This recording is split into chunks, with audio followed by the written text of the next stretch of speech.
Okay, and we're in. So, hello, my beautiful people. Welcome to the next in the series for where astrology and tarot meet with myself, Raphael from Radiant Reality, and of course, the amazing Heather from Astrology with Heather.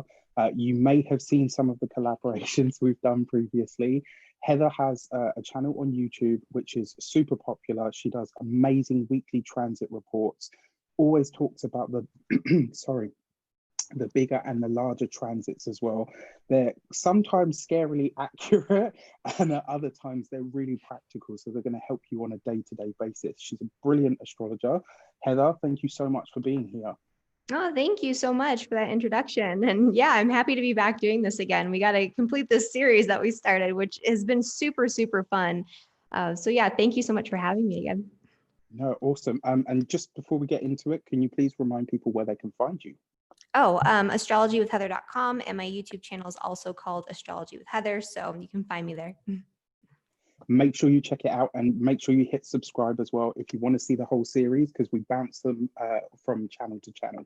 All right, so today we are here to talk about the Wheel of Fortune. So this is a card, as always, that gets a lot of happiness, a lot of smiles when people see this, because it represents the good stuff. So when we see the Wheel of Fortune, what we're talking about is literally the dynamics and the movement of fortune itself. So when you think of the word fortune, you think of like money and abundance and luck and success and all of those things. And that would definitely be fair to say. When you see the Wheel of Fortune, that's what you're dealing with, the higher forces and energies of fate and luck and success and abundance. And this is actually the halfway point. So when we see, I mean, it's kind of the halfway point. It's a bit of a loaded question. Some people argue that it's the Wheel of Fortune. Some people say that it's justice.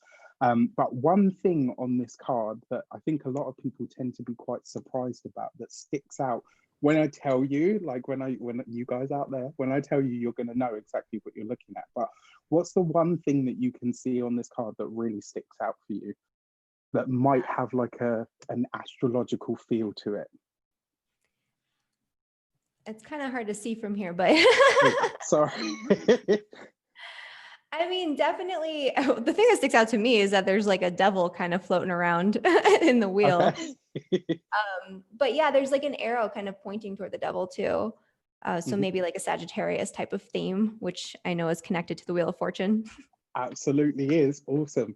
Also, the big orange guy in the middle is Jupiter.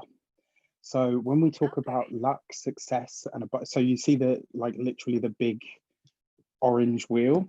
Yeah. That, like, and it's only when someone actually says it to you that you go, yeah, okay. Like, it's so totally obvious. It was the same for me. So when we talk about luck and success and abundance, what planet would we be talking about in astrology? Well, of course, yeah, Jupiter. Awesome. So when you think about Jupiter, what kind of characteristics does it display?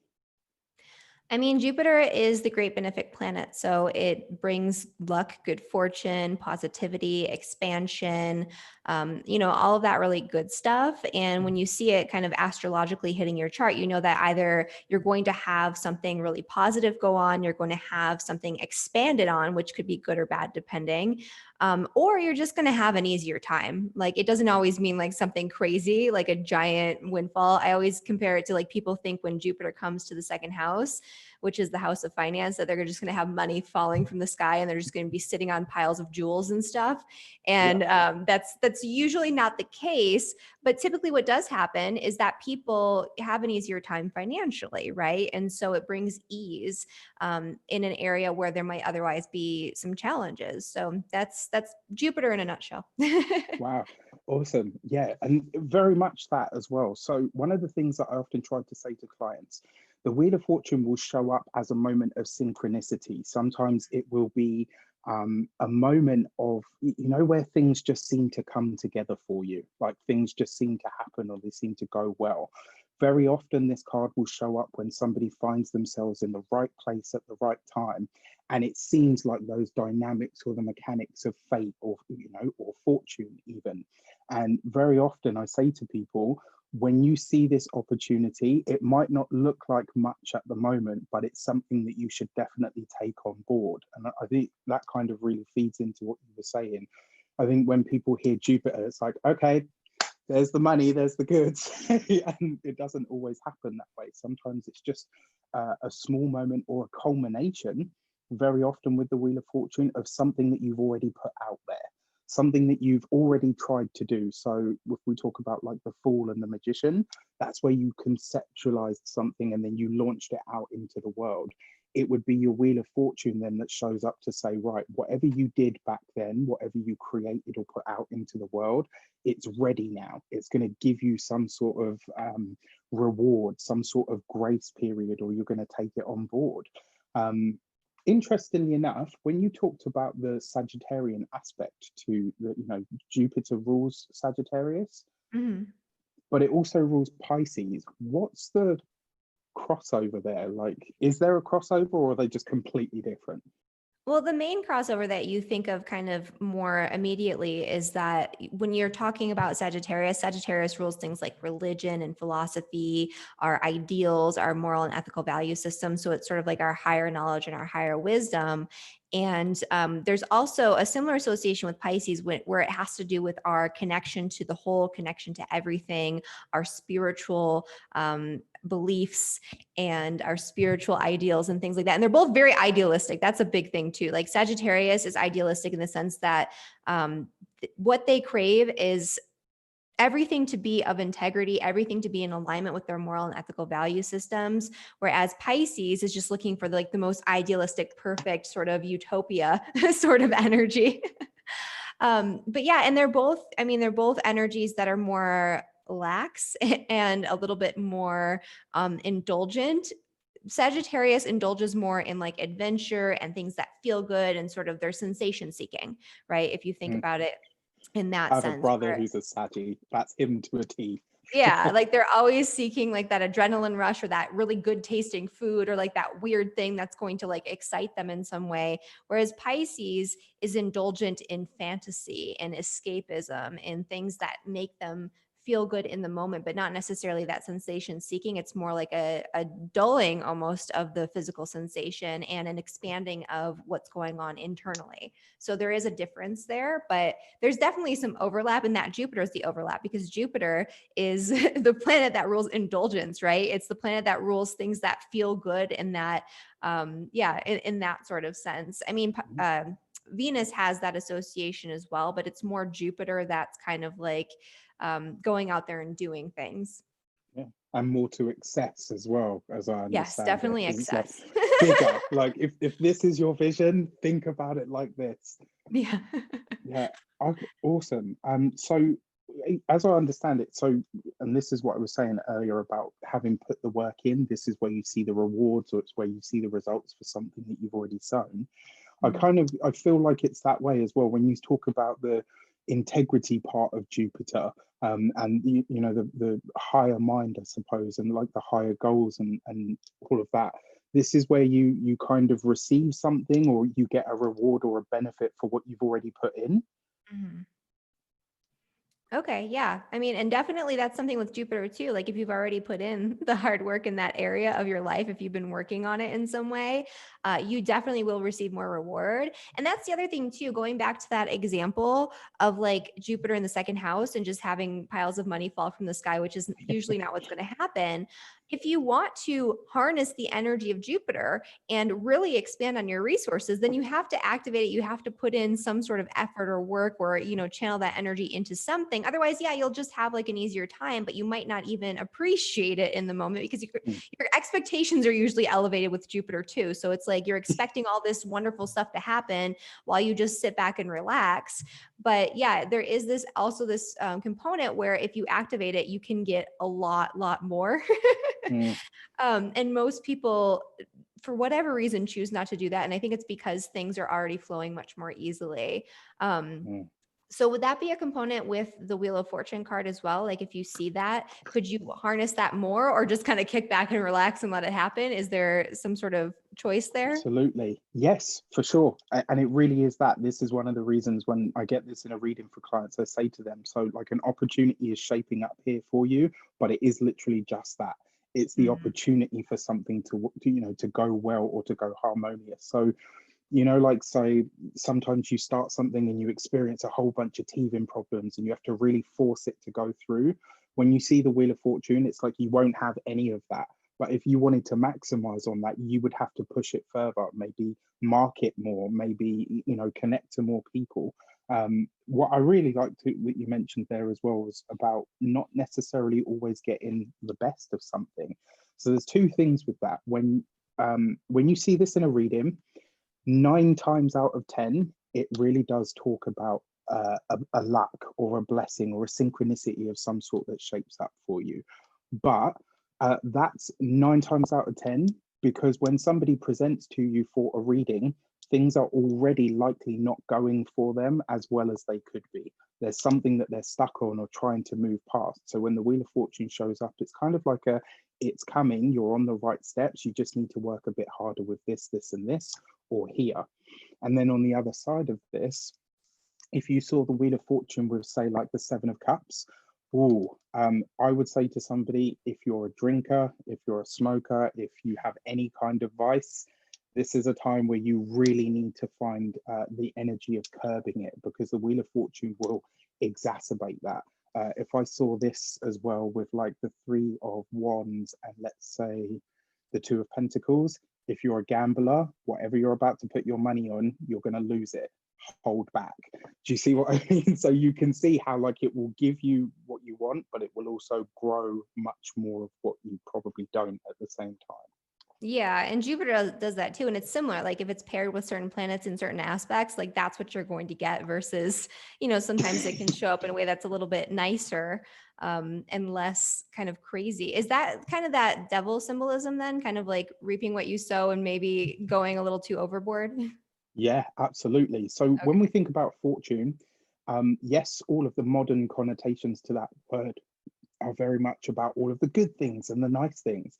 But fortune can also be literally the machinations of fate, right? And what you put out into the world, very often what you're likely to get back. And sometimes this card literally will talk about that, like whatever you've done is now on its way back to you. So the devil aspect on the card is literally that.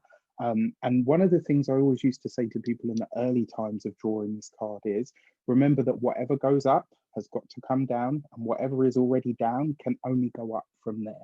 It's like a twist point or a turn point, like literally the Wheel of Fortune, to say to you what you're experiencing now is not what you're going to have going forward, or it's going to evolve in some way, shape, or form.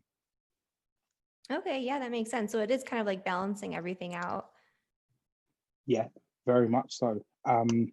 Interestingly enough, as well, I wanted to ask you about this. So, when you talk about law and order, is that specific to Jupiter? Is that what it rules, or how it kind of shows up? Not necessarily. Jupiter is more like higher law, like moral law. It's not law Okay. in terms of like here on this earth what actually goes on necessarily. Yeah. So it's more like, law based on ethics and morality and, some sort of higher wisdom. But really, when you're talking more about law, you're talking about, I mean, Sagittarius, yeah, can be part of it. Jupiter can be part of it, but it's more Libra. And so I know we're going to be talking about the justice card in the next video, but Libra is definitely the sign of justice, equality, trying to make things fair and balanced and equal for everyone. And kind of, it's the scales, right? So yeah, Libra would have, I think, a bigger association, especially in this day and age too. When you're thinking about law, it's usually like trying to make things equal. Like somebody goes and, does a hit and run. Like the way to sort of make that equal is to take that person, arrest them, charge them, and then they have some sort of penalty to pay. So it's kind of like almost like karma, except it's like inflicted by the justice system or something along those lines. Whereas Jupiter would most likely represent, if we had a fair and balanced system, if we had like a moral, ethical sort of legal system, it would represent like the Supreme Court and the higher courts that decide more like the bigger overarching like laws and regulations and things that we adhere to keep a society that's not just full of people just murdering and like, you know, doing crazy stuff to each raping and other. pillaging and Yeah. So yeah, that's kind of the difference, but they both do have that association with law for yeah. sure. Awesome. So it kind of ties into that whole idea of karmic law as well. Yes, yes. Yeah, awesome. And that is, I mean, literally the wheel of fate or the wheel of fortune is how karma is, you know, disseminated to everybody. So yeah, I think that's the wheel of fortune in a nutshell. I mean, there's another thing on here. So if you look around it, there's the four symbols. So Mhm. you have the eagle that represents Scorpio. Then you have the angel, that's the Aquarius. The winged bull is obviously Taurus, and then you have the griffin, which is Leo. So it's all the fixed signs that you see around this. I know, maybe don't go into too much detail because I don't want you to get bogged down with just that. But how does Jupiter behave in all of those? Is there a link there at all? I In the always wondered that. It kind of depends. So the fixed signs represent areas where we have a difficult time changing things or moving in a different direction. It's kind of where we feel like things are very stable and static in one way or another. And whichever way that we're holding on to things, whichever way the energy is fixed, depends on the element that the sign is in. So, for example, in the sign of Leo, it would be fixed in, you know, our determination, our actions, our willpower. It could be very hard to sort of derail a Leo once they are decided on something, or once they're actually doing something, right? That's kind of a big thing with Leo. And then if you're looking at Scorpio, they can be fixed in their attachments to things on a, especially an emotional and in a psychological level. So they have a hard time getting rid of psychological and emotional attachments. But once they do, it's like gone. So it's like it's either stuck in it or you've completely let it go and you've forgotten all about it and you're kind of like rigid in that. So, and Aquarius, obviously rigid in ideas. They're very, no offense to you and other Aquariuses, but they can be very weirdly dogmatic, like in their beliefs about things. It's like you think they're open-minded because their ideas and their belief systems seem unusual. They seem open-minded, but whatever it is that they believe to be true, that is it. They are not going to change their mind unless they themselves have decided and figured it out in their own way.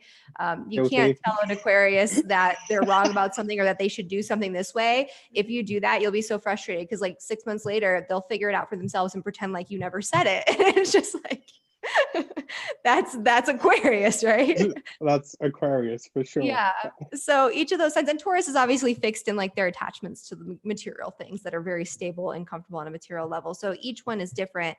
And, you know, Jupiter in each of those signs is just going to expand on what's already there, essentially, instead of expanding on something new or expanding on some sort of change or this need to kind of be more flexible or adaptable. It's kind of expanding on something that's there, solid, static, within one of those realms. Because there's good things to having those attachments too, right? It's not necessary. Like you can be very determined and very strong-willed with that Leo energy, and also with the Taurus energy. You can be very, you can put all of your emotions, all of your passions, all of your psychic energy behind something in that Scorpio energy, right? You can put all of your mental energy behind something with your ideas and insights and inspirations and your genius with that Aquarius energy. So Jupiter would expand on those positive aspects of the fixed energy. I feel like that was really long-winded, but no, that was that answers amazing. what you were asking.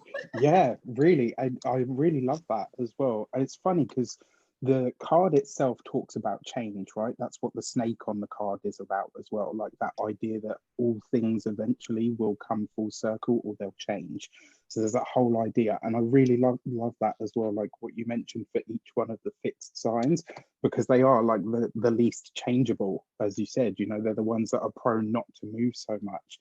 Which leads me nicely actually onto the last point about this card. It's the number 10. And all 10s in the tarot are all about completion. This is where something comes full cycle, where it comes back around.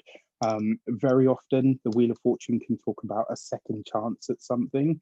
I see a Jupiter retrograde as kind of that time. I've noticed, certainly for me personally, whenever Jupiter goes retrograde, I notice that things come back, like opportunities that I look back and I say, oh, you know, I wish I could have done that. Or like when Jupiter goes retrograde, like it comes back, maybe not exactly the same, but definitely the same sort of like flavor or kind of feel to it. So yeah, Definitely. completion, culmination, and the number 10. Yeah, I love that. And the Jupiter retrograde analogy is kind of interesting because of that sort of rebalancing with the Wheel of Fortune, because that's the other thing too, is opportunities can come back around that you missed that you should have taken advantage of. But also if you overdid it, or if you took advantage of opportunities that were not in alignment with your integrity and value systems, then that's the time that you have to kind of revisit that and rethink it. So that would be that balancing sort of Wheel of Fortune. Love it. That's good. Thank you so much. Finally, the last thing, you see the little Sphinx? Yeah, That isn't it? is I love an that. Yeah, that's the nod to what follows, which will be the Justice card and Libra that we'll talk about. It's the idea of the higher laws, you know, that there is something else that we might not necessarily understand or know that is governing all that we experience. So it's kind of like that, again, the higher mind aspect that you were talking about earlier. Yeah, awesome. All right, well, it's been amazing to have you. Thank you so much again for being here. Guys, don't forget to subscribe to my channel. Don't forget to subscribe to Heather's channel. So we alternate these. So the next card is going to be the Justice card, and you can find that on Heather's channel, which is Astrology with Heather. So thanks again, Heather. Take care, and I'll see you guys soon.